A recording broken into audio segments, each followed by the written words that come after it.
തൃശൂരിൽ നവജാത ശിശുക്കളെ കുഴിച്ചുമൂടിയ സംഭവത്തിൽ അസ്ഥിയുടെ ഭാഗങ്ങൾ ലഭിച്ചെന്ന് സ്ഥിരീകരിച്ചു പോലീസ്. അസ്ഥിഭാഗങ്ങൾ DNA പരിശോധനയ്ക്ക് അയക്കുമെന്ന് ചാലക്കുടി ഡിവൈഎസ്പി നിതിൻ അംബുജനാണ് വിവരങ്ങളുമായി ചേരുന്നത്. ശ്രീജിത്ത് ശ്രീകുമാരനും ചേരും. നിതിൻ, പറയൂ, ഏറ്റവും പുതിയ വിവരങ്ങൾ എന്തെല്ലാമാണ്?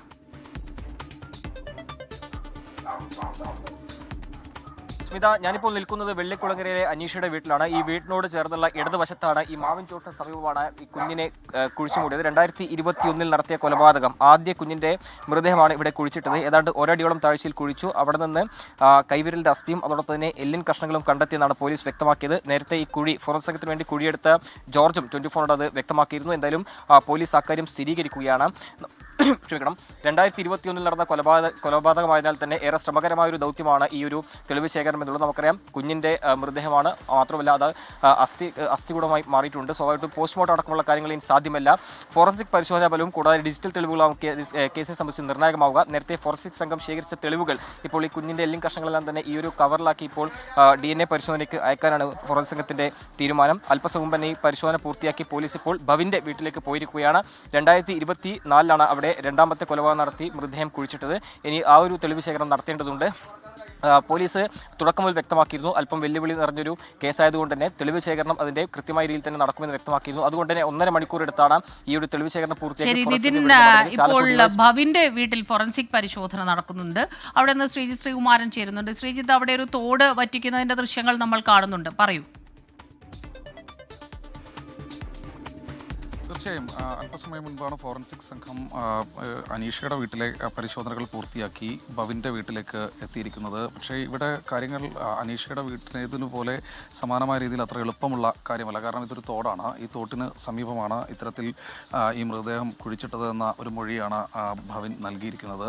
എന്തായാലും ഭവിൻ കാണിച്ചു കൊടുത്ത സ്ഥലം തന്നെയാണ്. ആ പ്രദേശത്താണ് ഇപ്പോൾ കുഴിയെടുക്കുന്നത്. രാവിലെ ഏതാണ്ടൊരു 10 മണിയോടുകൂടി ഈ 2 ഭാഗവും മണ്ണിട്ട് അടച്ചു വെച്ച് തോട് ഏതാണ്ട് പൂർണ്ണമായി വറ്റിച്ചാണ് ഇത്തരത്തിൽ പരിശോധനകൾ നടക്കുന്നത്. ഇവിടെ ശ്രമകരം തന്നെയാണ്. കാരണം മാസങ്ങളാണെങ്കിലും ദിവസങ്ങളാണെങ്കിലും ഈ വെള്ളം പൂർണ്ണമായി ഒഴുകിപ്പോകുന്ന ഒരു മേഖലയാണ്. അതുകൊണ്ട് തന്നെ ഈ എത്രത്തോളം ഇവിടെ നിന്ന് തെളിവുകൾ ലഭിക്കുമെന്നതിനെക്കുറിച്ചൊക്കെ ഒരു ആശങ്ക ഇപ്പോൾ നിലവിൽ ഈ പറയുന്ന അന്വേഷണ സംഘത്തിന് ഉണ്ട്. ഫോറൻസിക് സംഘം മേധാവികളും അതുപോലെ തന്നെ RDOയും അടക്കമുള്ള ആളുകൾ ഈ പ്രദേശത്ത് എത്തിച്ചേർന്നിട്ടുണ്ട്.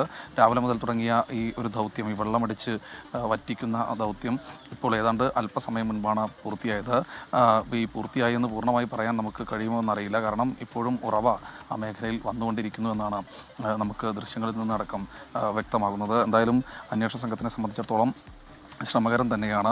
ഇത് ഈ അസ്ഥി ഈ കൂടം ഭവിൻ്റെ കയ്യിൽ നിന്നും കിട്ടിയ അല്ലെങ്കിൽ ഭവിൻ അവിടെ കൊണ്ടുപോയി കൊടുത്ത അസ്ഥികൂടം അതുപോലെ തന്നെ ഇതുമായി മാച്ചിങ് ആവുന്നുണ്ടോ എന്ന തരത്തിലുള്ള പരിശോധനകളൊക്കെ തന്നെ ഒരു ഭാഗത്ത് നടത്തേണ്ടതുണ്ട്. എന്തായാലും ഇവിടെയും പരിശോധനകൾ തുടരുകയാണ്. ഇതെന്തായാലും ഇറങ്ങി പരിശോധിക്കുമ്പോൾ കൂടുതൽ ഭാഗങ്ങളിലേക്ക് കൂടി ഇറങ്ങി പരിശോധിക്കേണ്ട ഒരവസ്ഥയാണ് ഇപ്പോൾ നിലവിൽ ഉള്ളൂ. ഭവിൻ കാണിച്ചു കൊടുത്ത സ്ഥലം പ്രത്യേകം പോലീസ് മാർക്ക് ചെയ്ത് കൊടുത്തിട്ടുണ്ട്. അങ്ങനെയാണ് ഈ തൊഴിലാളികൾ ആ മേഖലയിൽ കുഴിച്ചുകൊണ്ടിരിക്കുന്നത്. എന്തായാലും എന്തെങ്കിലും തരത്തിലുള്ള തെളിവുകൾ ലഭിക്കുമോ എന്നാണ് ഇനി ആശങ്കയുള്ളത്. ഫോറൻസിക് സംഘം അതുപോലെ തന്നെ അന്വേഷണ സംഘം, സബ് ഡിവിഷണൽ മജിസ്ട്രേറ്റ് എന്നിവർ ഇവിടെ തന്നെ തുടരുകയാണ്. സ്മിത. ശ്രീജിത്ത് ശ്രീകുമാരനാണ് ഭവിന്റെ വീട്ടിൽ നടക്കുന്ന ഫോറൻസിക് പരിശോധനയെക്കുറിച്ചുള്ള കൂടുതൽ വിവരങ്ങളുമായി ചേർന്നത്. ഒപ്പം നിതിൻ അംബുജനും വിശദാംശങ്ങൾ നൽകുകയായിരുന്നു.